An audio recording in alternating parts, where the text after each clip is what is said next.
नमस्कार दोस्तों, मेरा नाम शशांक है। मैं आप लोगों को बीटीसी थर्ड सेमेस्टर 2015 बैच में एक सब्जेक्ट है जिसका नाम है शैक्षिक मूल्यांकन, क्रियात्मक शोध एवं नवाचार। तो उसमें एक टॉपिक है, मतलब हेडिंग है, उसका नाम मापन है। ठीक है, मापन क्या होता है? सिंपल सी बात, मापन ये होता है, मापन में यह पता लगाया जाता है कि कोई वस्तु गुण या विशेषता में कितनी है। सीधी सी बात, कोई वस्तु जो है गुण और विशेषता में कितनी है। गिलफोर्ड के अनुसार, मतलब गिलफोर्ड जो है क्या कह रहे हैं, निश्चित नियमों के अनुसार वस्तुओं या घटनाओं को अंक प्रदान करना ही मापन कहलाता है। सिंपल सी बात है यार, निश्चित नियमों के अनुसार वस्तुओं या घटनाओं को अंक प्रदान करना ही मापन कहलाता है।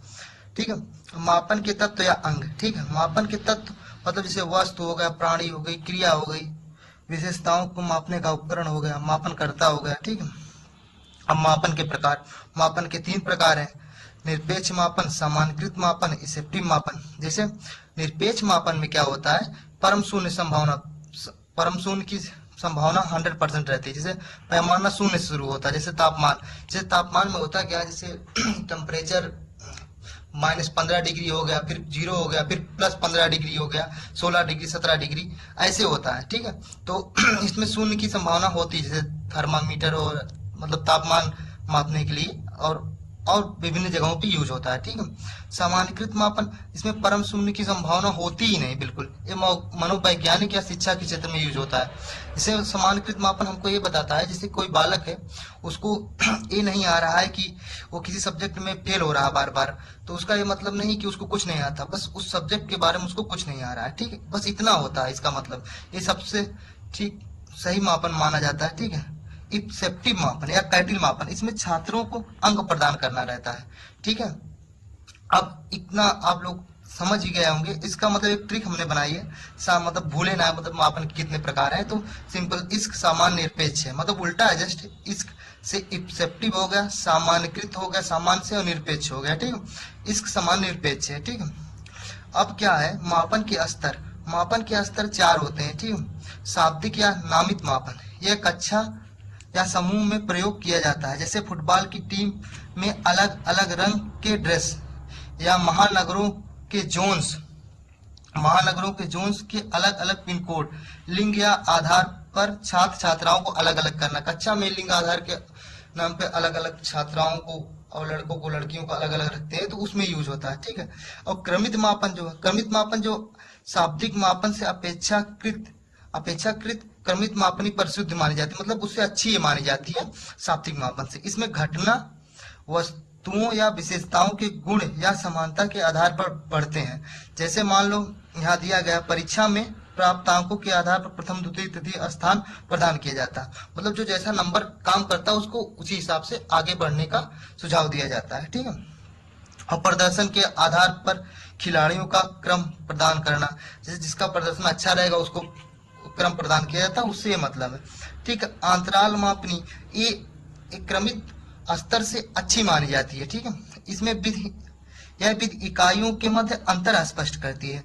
जैसे कई विभिन्न संख्याएं दी गई हैं, उनके बीच में जितना अंतर है उसको स्पष्ट करती है। जैसे थर्मामीटर में तापक्रम के बीच का अंतर 98 से 99 के बीच जितना अंतर होगा, उतना ही अंतर 101 डिग्री से 102 डिग्री के बीच में होगा। ठीक है, अब क्या है, अनुपात मापनी, तो यह एक वैज्ञानिक मापनी, यह तीनों से अच्छी मानी जाती है। ठीक है, इसमें वास्तविक शून्य या एब्सोल्यूट जीरो होना है इसकी सबसे बड़ी विशेषता है। ठीक है, मतलब एब्सोल्यूट जीरो मतलब वास्तविक शून्य होना इसकी सबसे बड़ी विशेषता है। जैसे इसमें 30 और 60 में जो 60 है दुगुना है, मतलब 30 का, तब हम इसको इस अनुपात के रूप में 1/2 लिख सकते हैं। ठीक है, और रास महोदय मापन के बारे में क्या कहते हैं कि यदि मापन के सारे यंत्र नष्ट कर दिए जाएं तो आधुनिक सभ्यता बालू की दीवार तरह ढह जाएगी। सही बात है। और हमने मापन के स्तर की एक ट्रिक बनाई है, मापन के स्तर 4, शाब्दिक, क्रमित, अंतराल, अनुपातिक।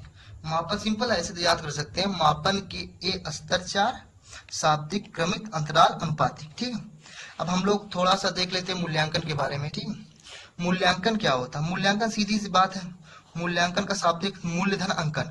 तो ये नाम से स्पष्ट हो जा रहा है, ठीक है।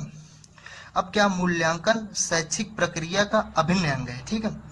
मूल्यांकन जो है ये शैक्षिक प्रक्रिया का अभिन्न अंग है। मूल्यांकन केवल शैक्षिक प्रक्रिया से जुड़ा नहीं बल्कि जीवन के प्रत्येक पहलू से संबंधित है, ठीक है।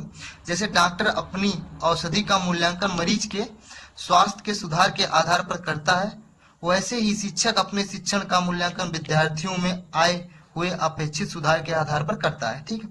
अब मूल्यांकन का अर्थ क्या दिया गया है? अब देखिए, मूल्यांकन मूल्यधन अंकन से पता है, मूल्य का अंकन करना, सिंपल सी बात है। अर्थात किसी व्यक्ति या वस्तु के मूल्य को आंकने की वह प्रक्रिया, किसी व्यक्ति या वस्तु के मूल्य को आंकने की वह प्रक्रिया जिसमें मापित मूल्य का अवलोकन कर उसकी उपयोगिता एवं मूल्य का निर्धारण करना है, ठीक है। अब परिभाषाएं कुछ देख लेते हैं। मतलब हम short note BTC third semester के लिए बना रहे हैं, मतलब सिंपल जो मेन है, जो परीक्षा में याद कर सके। बकिया तो बहुत कुछ दिया हुआ है बुक में, आप लोग पढ़े भी होंगे बुक के बारे में। तो परिभाषा क्या दी है? मूल्यांकन निरंतर चलने वाली प्रक्रिया, एनसीईआरटी के अनुसार है मूल्यांकन निरंतर चलने वाली प्रक्रिया। जैसे मूल्यांकन जन्म से मृत्यु तक चलने वाली प्रक्रिया, उसी प्रकार से है। और दूसरी परिभाषा हमारी क्या? मूल्यांकन एक सतत प्रक्रिया है। मूल्यांकन एक सतत प्रक्रिया है जो शिक्षा प्रणाली का महत्वपूर्ण अंग है और शिक्षा के उद्देश्यों से संबंधित होती है। कोठारी कमीशन, मतलब मूल्यांकन एक सतत प्रक्रिया है जो शिक्षा प्रणाली के महत्वपूर्ण अंग है और शिक्षा के उद्देश्यों से संबंधित होती है, कोठारी कमीशन के अनुसार है, ठीक है।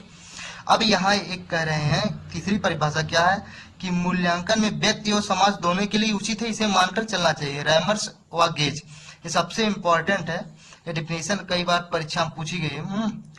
और शैक्षिक मूल्यांकन एक त्रिमुखी प्रक्रिया है, जॉन डीवी। तो ठीक, शैक्षिक मूल्यांकन त्रिमुखी प्रक्रिया है और इसका ग्राफ है बना हुआ, शिक्षण उद्देश्य, व्यवहार परिवर्तन, अधिगम अनुभव। तो इसको याद करने की ट्रिक ये है कि व्यवहार शिक्षण अधिगम हुए, ठीक है। व्यवहार शिक्षण अधिगम हुए, इससे दिमाग में ये रहेगा, व्यवहार परिवर्तन होता है, शिक्षण उद्देश्य होता है, फिर अधिगम अनुभव होता है, ठीक। ऐसे क्रम चलता रहता है, ठीक है। अब हम यहाँ देख रहे हैं मूल्यांकन के उद्देश्य एवं कार्य। मूल्यांकन का उद्देश्य क्या है, कार्य क्या है, इसके बारे में हम बताना चाहते हैं। तो मूल्यांकन छात्रों के चयन तथा वर्गीकरण में सहायक होता है, ठीक है। और खोज एवं शोध कार्यों में सहायक, और छात्रों के भावी विकास का अनुमान लगाने में सहायक। मतलब तीन हमने लिखा है, मतलब जो मेन है, लगभग बाकी तो बहुत सारे हैं। और मूल्यांकन के क्षेत्र क्या है? ज्ञान के क्षेत्र में कुशलताएं, रुचियां, बुद्धि, शारीरिक एवं स्वास्थ्य मापन, मतलब ये सब हेडिंग है। ज्ञान, कुशलताएं, रुचियां, बुद्धि, ये सब आप, ये हेडिंग याद रहेगी तो आप इसके बारे में लिख लेंगे। और क्या, मूल्यांकन एवं मापन में अंतर, थोड़ा सा हमने लिखा है, इसमें ज्यादा नहीं लिखा है कुछ। तो निश्चित नियमों के अनुसार व्यक्ति या वस्तु को अंक प्रदान किया जाता है, मापन कहलाता, सीधी बात। और मूल्यांकन क्या, मापन से प्राप्त परिणामों की व्याख्या की जाती है। जैसे कोई वस्तु कितनी अच्छी है, कितनी खराब है, इसके बारे में बताया जाता है। इसका क्षेत्र संकुचित होता है, इसका क्षेत्र विस्तृत होता है, ठीक है। और ये जो होता है, और यहाँ एक, यह जो मूल्यांकन है एक साधन है, मतलब सॉरी, मापन एक साधन है और मूल्यांकन एक साध्य है, ठीक है। तो अगर आपको ये वीडियो अच्छा लगा हो तो लाइक करें, सब्सक्राइब करें। थैंक यू दोस्तों।